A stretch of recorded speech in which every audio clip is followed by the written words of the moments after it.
నమస్తే. మనం భక్త రామదాస్ జీవితం గురించి చెప్పుకున్నాం. తర్వాత ఏమైంది చెప్పుకున్నాం. ఇప్పుడు గోపన్నకి ఆదెమ్మ అనే కన్యతో పెళ్ళయిందని చదివాం కదా. ఒక మగపిల్లాడు కూడా పుట్టాడు. ఆ అబ్బాయి తన భర్త లింగన్న మంత్రిలాగానే ఉన్నాడని ఒక అమ్మమ్మ మురిసిపోయింది. ఆ పిల్లాడికి లింగయ్య శర్మ అని పేరు పెట్టుకున్నారు. కుజదోష నిమిత్తం వాటి నిమిత్తం కొన్ని శాంతి పూజలు కూడా చేయించారు అవసరమైతే. బిడ్డ పట్ల తామరాకుపై నీటి బొట్లా ఉండేవాడు గోపన్న. సంసార ధర్మం నిర్వర్తించాను అంతే, నా ప్రపంచం అంతా రాముడే అని నిరంతరం అనుకుంటూ ఉండేవాడు. వాడి పెంపకం అంతా కూడా నాయనమ్మ చూస్తుండేది. అరే, సంసారం పెరుగుతోంది, ధనం సంపాదించాలన్న తలంపు గోపన్నకి ఉండేది కాదు. సంపాదన లేకపోగా ఇంట్లో ఉన్నవి ఈ భిక్షగాళ్ళకి దీనులకి చేస్తూ ఉండేవాడు. ఆస్తి ఏమో కరిగిపోయింది. భిక్ష పిలక చుట్టూ తన వంతు అనుకున్నాడు. కుచేరుడు బతకలాదా అని సమర్థించుకుంటున్నాడు. కొన్నాళ్ళకి తల్లి కమ్మమ్మ కూడా ఈ లోకం వదిలి వెళ్ళిపోయింది. గోపన్న ఎక్కువ బాధపడే స్థితిలో లేడు. తల్లికి జరగవలసిన తంతు యాంత్రికంగా జరిపేశాడు. ఒకనాడు గోపన్నకి శ్రీరాముడు కల్లోకి వచ్చాడు. శబరి ఇస్తున్న పళ్ళు తింటున్నాడు ఆయన. అప్పుడు విలిక్కిపడి లేచాడు. భద్రాద్రి రామాలయం గుర్తుకొచ్చింది.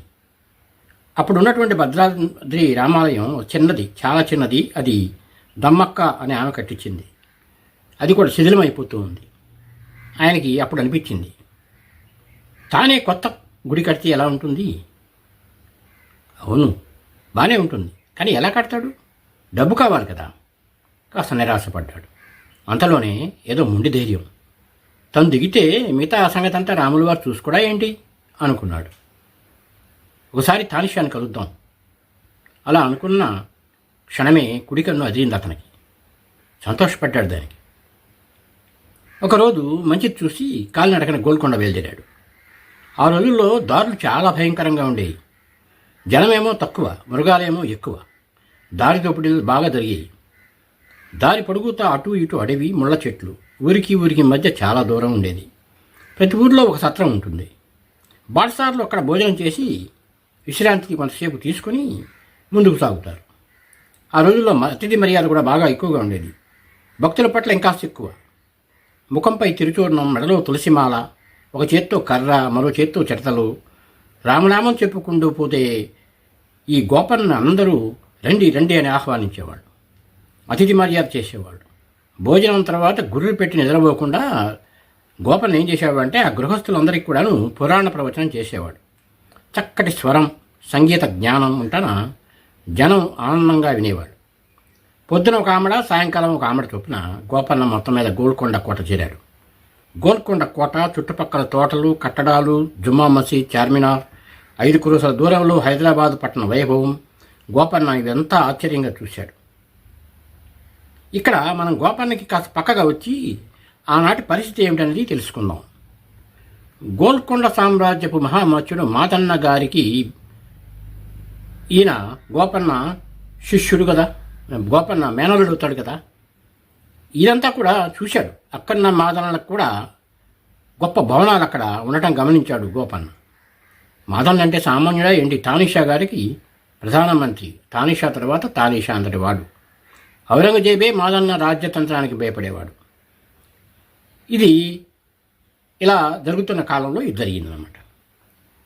ఈ మాదన్న గోల్కొండలోనే కాదు, బెజవాడ, బందర్, చెన్నైలో కూడా సత్రాలు కట్టించాడు. మాదన్న ప్రాపకం పొందాలని, ఆపై తానిషాని లొంగదీయాలని ఆ రోజుల్లో బ్రిటిష్ వాళ్ళు, ఫ్రెంచ్ వాళ్ళు కూడా ప్రయత్నించేవాళ్ళు. అప్పుడు చెన్నపట్నం ఒక చిన్న గ్రామం, అంటే మెడ్రాస్ చాలా చిన్న గ్రామం అన్నమాట. ఇంగ్లీష్ వాళ్ళు అక్కడ ఒక కోట కట్టారు. బందర్లో కూడా వాళ్ళకు ఒక గోడౌన్ ఉంది. ఇవన్నీ గోల్కొండ సొత్తు కనుక తెల్లవాళ్ళు ఏం చేసేవాళ్ళు అంటే నవాబుకి అద్దె కడుతూ ఉండేవాడు. ఇది పరిస్థితి. గోపన్న గోల్కొండ చేరినప్పుడు వెళ్ళాడు మాదన్న గారి దర్శనం కోసం. లభించలేదు. ఆ రాత్రి ఏం చేశాడంటే గోల్కొండలోనే ఒక బ్రాహ్మణుడి ఇంట్లో ఆశ్రయం పొంది అక్కడే భోజనం విని చేసుకుని నిద్రపోయాడు. ఆ బ్రాహ్మణుడి సలహాపై ప్రతి ఉదయం కూడా మహామంత్రి మాదన్న గారు ఒక కొలం దగ్గరకు ఇస్తాడయ్యా, అక్కడ ఏమన్నా నీ ప్రయత్నం సఫలమవుతుందేమో వెళ్ళు అని చెప్పాడు ఆ బ్రాహ్మడు. నిజంగానే వెళ్ళాడు. గోపన్న వెళ్ళాడు. ఒక కొలను ఉంది అక్కడ, హైదరాబాద్ శివార్లలో. అక్కడ కాసేపటికి మాదన్ గారు అక్కడికి వచ్చారు. ఆ కొలను ఆయనే కట్టుకున్నాడు. ఆయన కోసమే ఇది ప్రసన్నం. ఇతర వర్గం వాళ్ళకి అక్కడ అనుమతి లేదు. ఆయన అక్కడ వ్యాయామం అది చేసి ధ్యానం అది చేసుకుంటానికి అది ప్రత్యేకంగా ఉంటుంది. వచ్చాడు ఆయన. మాదన్న తన కార్యక్రమాలన్నీ పూర్తి చేసుకుని ఆశ్రితులకి దాన ధర్మాల వైపు చేశాడు. ఇక కోటకు పోవాలని అనుకుంటున్నాడు. అప్పుడు గోపన్న ఆయన దగ్గరికి పోయాడు. తన కథంతా చెప్పాడు. నాకు ఏదన్నా ఉపాధి చూపించమని అడిగాడు. సరే బాగానే ఉంది, నువ్వు పని చెయ్యి, దర్బార్కి రా, తానిషాను కలువు అని మాదన్న వెళ్ళిపోయాడు.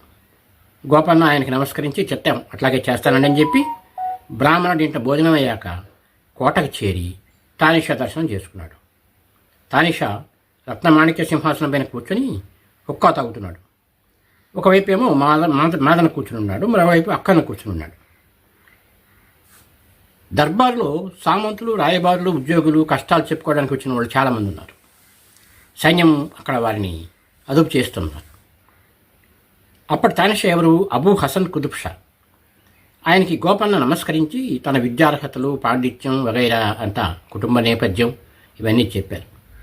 అప్పటి తానిషాలు స్త్రీలోరుడు అన్నమాట. అయినా ప్రజల కష్టాలు వినేవాళ్ళు, తీర్చేవాళ్ళు.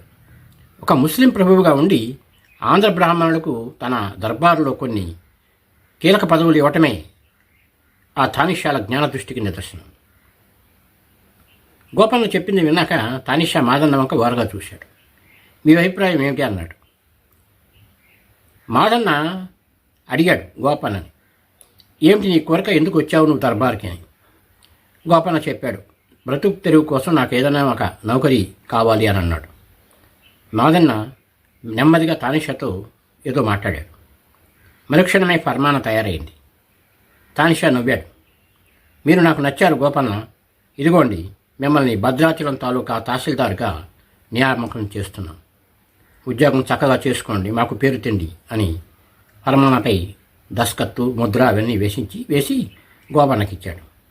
గోపన్న వంగి తానిషాకి సలాం చేసి ఆ పత్రాన్ని చెత్తమని అందుకొని భద్రపరుచుకున్నాడు. తనకి ఆశ్రయం ఇచ్చిన బ్రాహ్మణింటికి వెళ్ళి ఇలా జరిగిందని చెప్తే ఆయన కూడా సంతోషించాడు. ఇక గోపన్న భద్రాద్రి చేరి ముందు శ్రీరాముల వారి దర్శనం చేసుకుని తహసీల్దార్గా ఉద్యోగ బాధ్యతల అవన్నీ తీసుకున్నాడు. భార్యని, కొడుకుని భద్రాద్రి పిలిపించుకున్నాడు. శ్రీరాముని పూజిస్తూ అధిసత్కారాలు చేస్తూ రైతుల కష్టాలు తీరుస్తూ తన ఉద్యోగ ధర్మం నెరవేర్చుకుంటూ కాలం గడుపుతూ ఉన్నాడు. తర్వాత కథ ఇంకొక భాగంలో తెలుసుకుందాం. నమస్తే, థ్యాంక్ యూ.